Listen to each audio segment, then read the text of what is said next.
Sometimes we describe climbers by calling them either static, meaning they move slowly between holds, or dynamic, meaning they use momentum and swing more.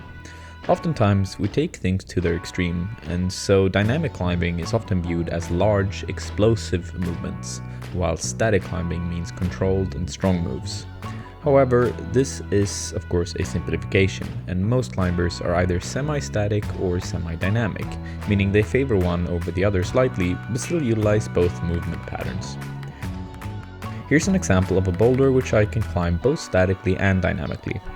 And take a look at the difference, as both these methods work to make it to the top, but they have different energy expenditure, and that's the big thing that we want to focus on. That's the big difference between these two climbing styles.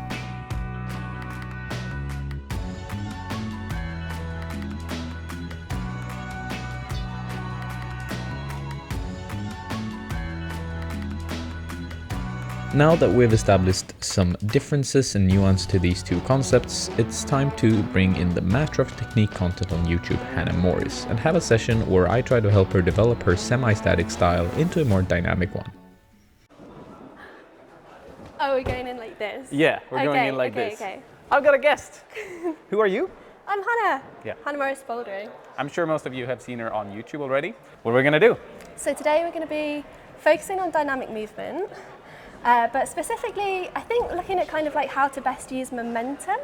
So we were just chatting off camera, and I think it's no real secret that I perhaps sometimes struggle with moving with momentum or moving fluidly. I do a lot of things in incremental parts, and historically have been a very static climber. So hopefully you've got lots of tips and tricks to get me springing.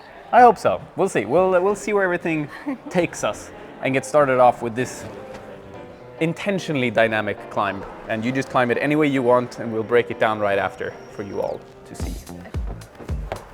Nice. Solid start.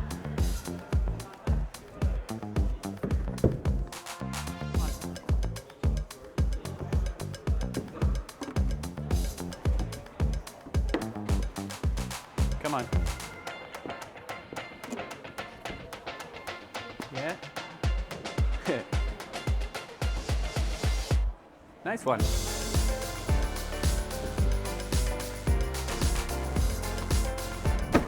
So, well done, first off. I think the interesting part about this climb is, when I said intentionally dynamic, is the way I read it is, you jump to the first hold, the momentum you gain from just getting to the hold, you utilize to progress to the next two holds. So I'll showcase it once how I would climb it, and then we can kind of break down how I think you could maybe make it slightly more efficient than that go.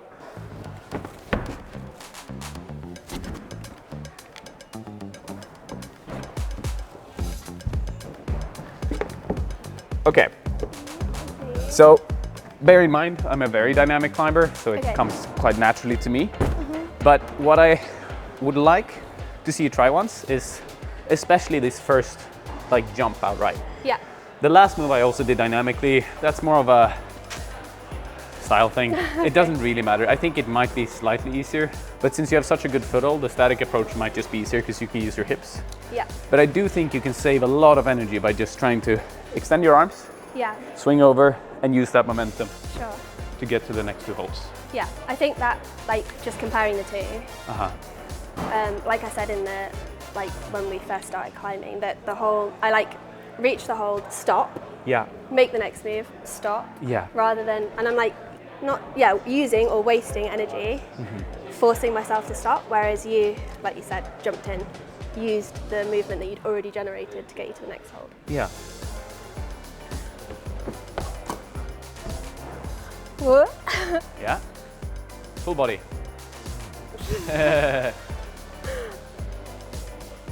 Full body. Come on, come on. Okay, I think that's an okay start. Yeah, I think I'm struggling to use my feet. Yeah. I don't know if it's a trust issue on this volume.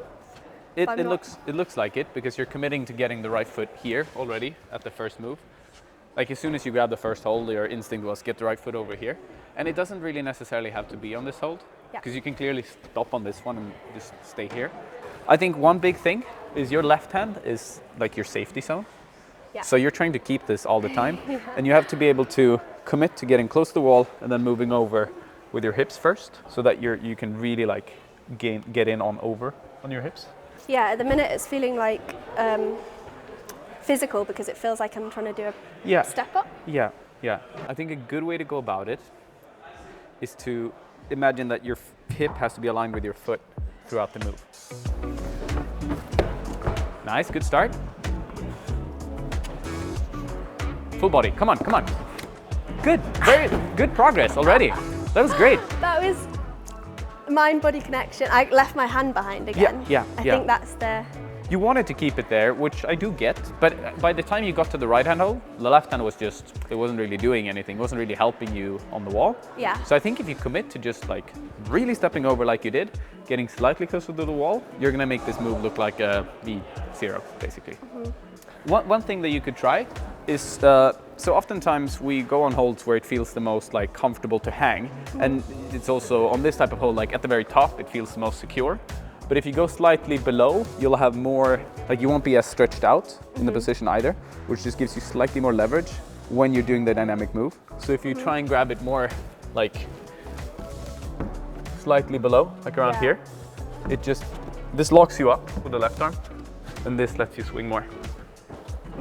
So basically in the middle and slightly below is where you'll get the most usage out of that hold. Yeah, nice one. Come on. Full body. Yeah, come on. Nice. So good. Super clean. Try the dynamic approach here at the end as well. Here? Yeah. If you want. Yeah. Nice. I always give a little fist bump when people do it the way I want. Thank you. How was that? Yeah. Definitely the hands lower helped. Yeah? I'm not sure if it will totally come through on video, but I was trying to focus on keeping my arms a bit straighter, because I think on my first few attempts I was quite like, I'm scared. Yeah. So this next one, we've got some red holds, so we're stepping it up 2 grades. And I think this is gonna be climbable statically, but I think if we manage to make it more efficient, it's gonna be a lot easier. So give it a go first. We can see how it looks.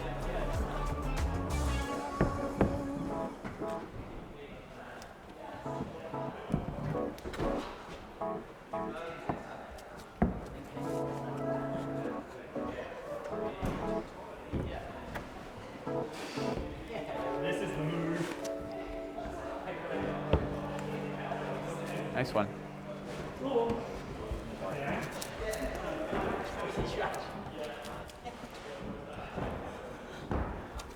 Woo. Nice.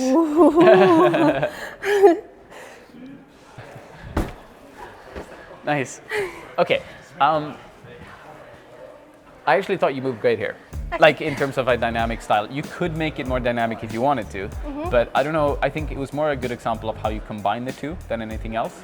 What we could try to do, something that I find a good lesson, is to climb with more like, because the thing you do is you climb really well between each move, but you stop in each position for quite some time. So when you do this first move, like stop, and it's almost like you give it 3 seconds before you move to the next one, which is forcing you to spend a lot of like time on the wall. And it's always better to keep it as like to be on the wall as little as possible. So if I showcase how I would climb it once, just like if I was trying to, if this was on a route, for instance, like a sport route, then I would have to climb this for 40 meters. If I did it slowly, I would just get completely drained. So I try and always think like you're playing chess. 2 moves ahead, or 3 moves ahead, or 5 moves ahead, if possible. I'll showcase it, and we can take it from there.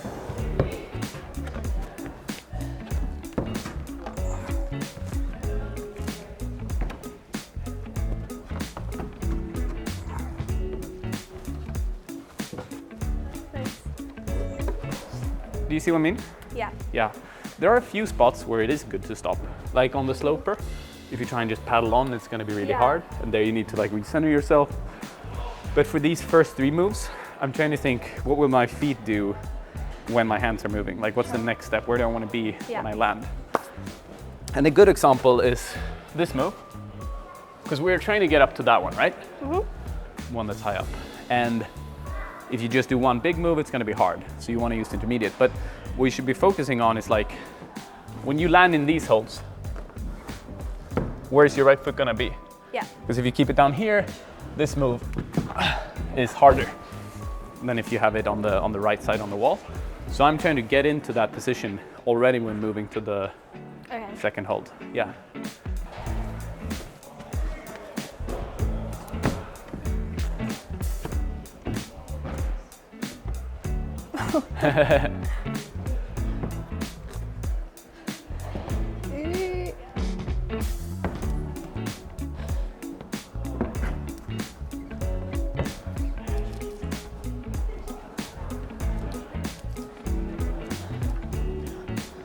Ali, nice.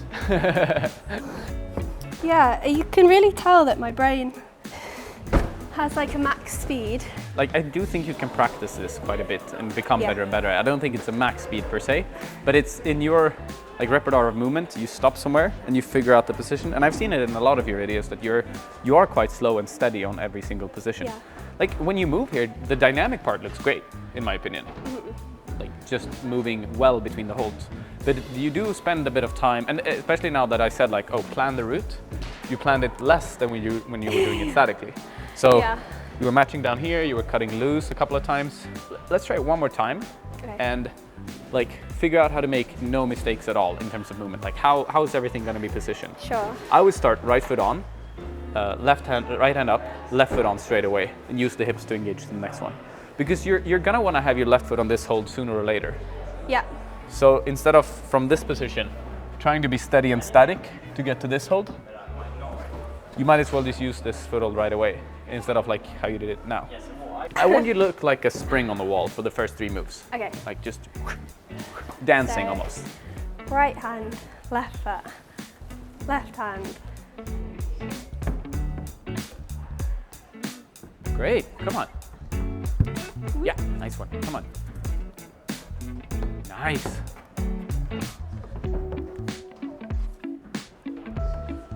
Super good. I thought that was great. It was improved, doesn't it? I thought it was really good. You took your time where I say it would be necessary, like on the last sloper. You took your time to really make sure you're engaged, like or disengaged in the shoulder to generate to the like ultimate hold. But on all the other holds where you don't actually need to be so slow, you went fast-paced and you were decisive. So I thought it was great. Yeah. Boom. Thank you. Okay, we should find one more climb at least.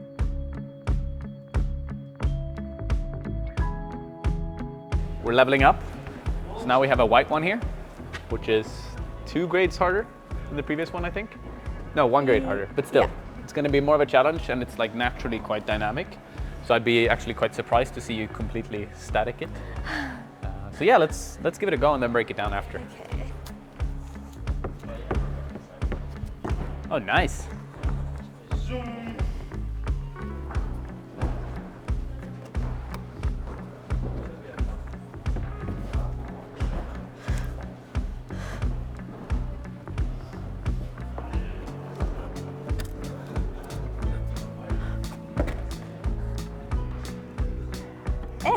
Yeah, come on.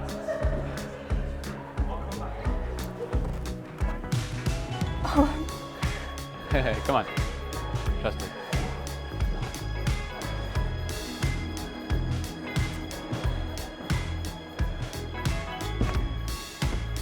Come on.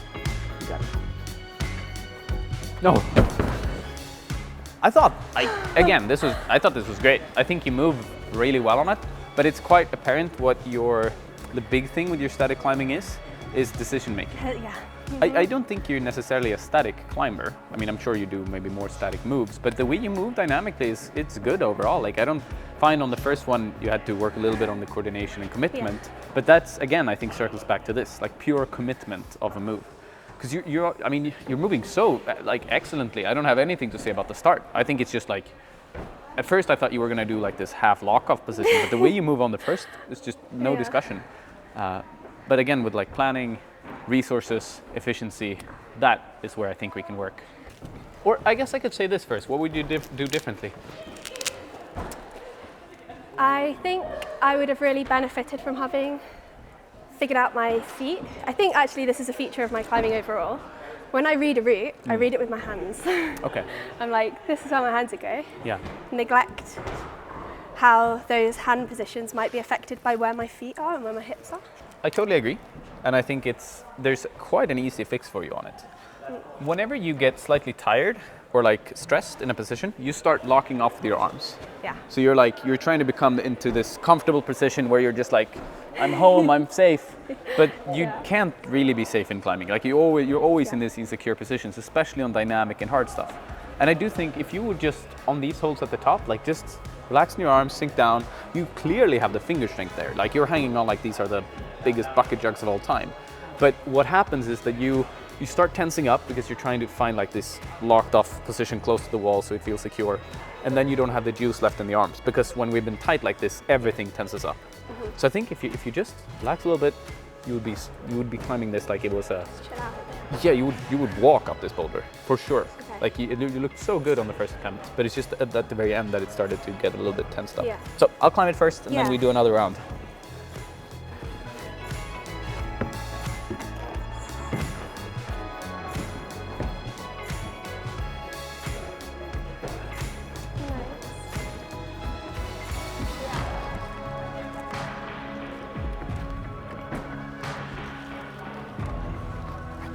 Yeah, nice.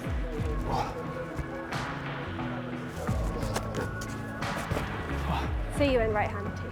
Sorry? Because you went right hand too, which is interesting because I got there and I thought You wanted to go I left? wanted to go left, but the right hand It didn't invites. feel great. That felt a lot better, so I wanted to go right. I do think right is the approach, just based on how they place their feet. Yeah. But what happened was that, like we talked about, you were locked like this, and then you couldn't really utilize the feet. But if you sink down on them, it's going to feel so natural for you to get right foot on the right one, left foot on the left one, stand up. Okay? Yes. Another go? Yeah, I'm going to give it a brush. Let's go. Okay. Nice. Well done. So good.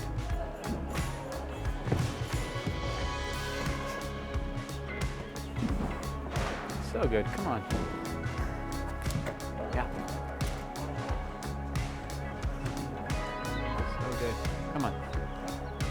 Straight arms, relaxing it. Yeah, good, good, good. Come on. And go. Yes! So nice. So nice. Yay! That was so good. That was like quite actively then in my mind. I was like, just go, don't look down, don't think, turn the brain off. Yeah. But keep it on and off, just the right amount. Good one. How was that? How did you? Yeah, your like verbal cue to straighten the arms was a real like, oh yeah moment. It's easy to start tensing them up. It's so easy to want to be like here all the time. Yeah. Okay, so we're calling it quits for now. A little bit of a tweaky finger. Yeah, my finger didn't quite get the memo for today's session. Yeah, so we're gonna take it a bit slower and move over to your channel. Yeah. And continue. Yeah, exactly. Continue with some projects. Yeah. So yeah, if you want to see more content, then obviously subscribe, and maybe subscribe to my channel if you haven't already. And otherwise, yeah, it was great having you. Thank you for having me. Yeah, cheers. no, I learned a lot. Nice. Yeah. I hope you all learned a thing or two as well. Yeah. Cheers.